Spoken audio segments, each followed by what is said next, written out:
So hearing goes before sight. There's a movie called Watership Down. It's a cartoon about rabbits.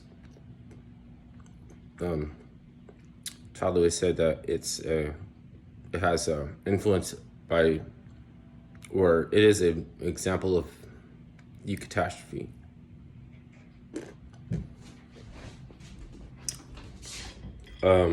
Sound is a rendition. No, rise to power is a rendition of sound.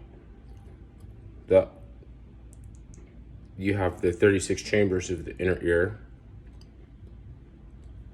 On the other side, there's also 36 chambers of the inner ear.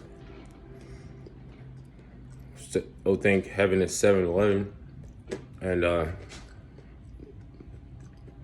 in the middle is the Eye of Horus. And the mantle is the pineal gland.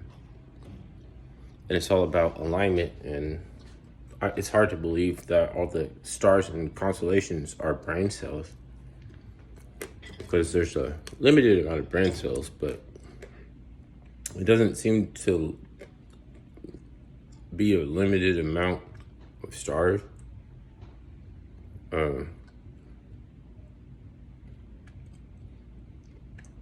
Rise to power is a rendition of sound. You don't have to want to seek power, because of sometimes less is more. You don't have to use too much emphasis. You don't have to be too emphatical, because just something like I get it or something like that is more powerful than mastery of logic and common sense. And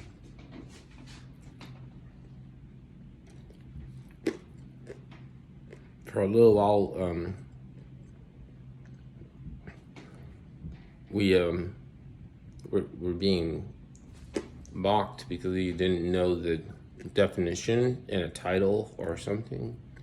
So it's like we settled for a lesser title. And it was mocking us from on high. And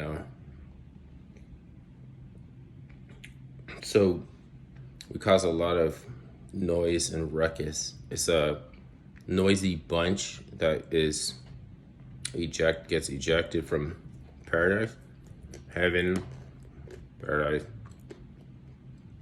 I mean, I'll stop there, because where I stop is, I mean, if I keep going, you can't get to a place just right with words, and the nomenclature won't mesh, and it will deny you the sight of knowing what is being meant, because it came about in a different way. But nobody can arrive in the same fashion, in the same old-fashioned way to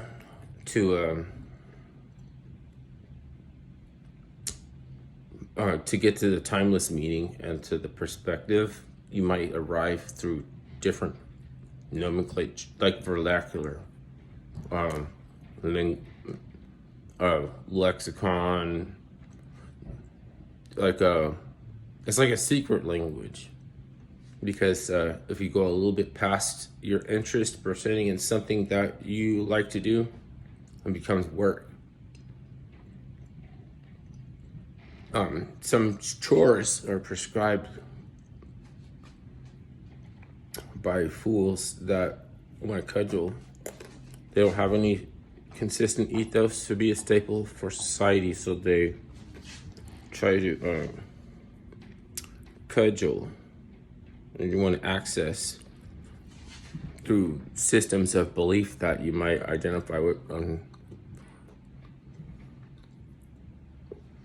For all intents and purposes, you would never have a problem with people agreeing with you if it wasn't a situation where it required you to be aware of yes men and not complacent about yes men and how readily and how they show up and how because you've never had this, or you didn't ever have that. Once you got it, once you have the tools at your disposal by the means that you never had before, then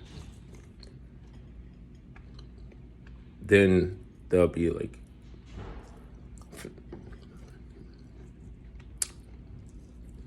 I'm only eating almond dust. I put salt in there. This is freaking fire.